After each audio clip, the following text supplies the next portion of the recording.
If you strip every theory down to its essence, astrology, prophecy, politics, science, they're all describing the same thing: the human nervous system trying to evolve. The world isn't ending. It's mirroring what happens in a body that's been in survival too long. The same way a person breaks down when they've ignored their truth, the collective is now doing the same. You can see it everywhere. Burnout, polarization, attention collapse, symptoms of a species running on adrenaline, mistaking motion for purpose. For centuries, humanity has been locked in survival physiology: fight, flight, perform, prove. Entire civilizations built on that chemistry. Our economies run on cortisol. Our religions built on fear of punishment. Our politics engineered on scarcity and threat. And just like the body, when a system runs on emergency for too long, it starts to fail. Not because it's broken, but because it's exhausted. This is what systemic collapse actually is: biological intelligence trying to reset itself. The Earth is mirroring us: volatile, overheated, overextended. The climate crisis isn't separate from the consciousness crisis. It's the same imbalance playing out through different layers of the same organism. Because humanity is the body of the planet. Every nervous system, a cell in the larger field. Every emotion, a chemical signal inside that body. When the collective runs on stress, the Earth sweats. When humanity refuses to rest, the planet can't regenerate. Our external chaos is our internal dysregulation amplified. We think in binaries: good and evil, left and right, old and new. But the truth is simpler. We're out of rhythm with reality. Consciousness itself is trying to synchronize again. And that synchronization doesn't look peaceful at first. It looks like discomfort, like uncertainty, like everything breaking at once. That's what recalibration feels like. When your nervous system finally starts to regulate after years of hypervigilance, it shakes, it sweats, it releases. Humanity's doing that now, collectively trembling out generations of repressed emotion, disconnection, and illusion. You can feel it in the air: the grief, the rage, the confusion. But those aren't signs of failure, they're signs of detox.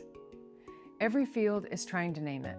Psychology calls it trauma release, religion calls it purification, science calls it phase transition, spirituality calls it awakening. Different languages, same truth. Energy reorganizing itself into coherence. Consciousness has a pattern: tension, release, integration. We're just in the middle phase, where everything's shaking loose. It's why so many people are losing motivation, why systems feel hollow, why even the most together humans are quietly unraveling. It's not regression, it's recalibration. We are collectively dropping out of the frequency of survival and into the frequency of truth.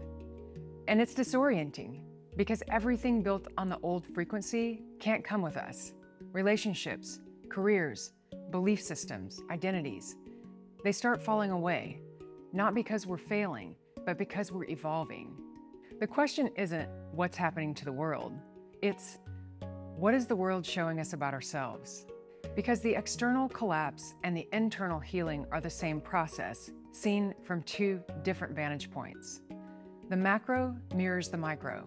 The global field mirrors the individual body.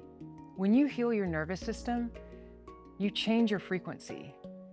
And when enough of us change our frequency, the collective field shifts with us.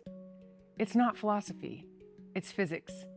Energy entrains to coherence. Just as heart cells synchronize their rhythm when placed near a steady pulse, human beings do the same. Our calm regulates the field. Our presence stabilizes the wave.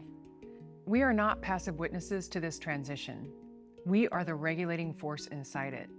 The collective doesn't heal from the top down. It heals through each person who remembers their own rhythm.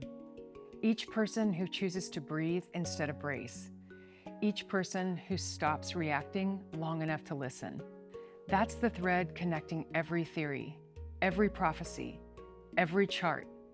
That consciousness itself is evolving through us, and our bodies are the instruments of that evolution. We are the field learning to stabilize itself in a higher frequency.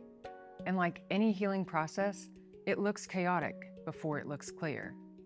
But chaos isn't the enemy of order. It's the bridge between them. This is not punishment. It's the nervous system of humanity remembering its natural rhythm.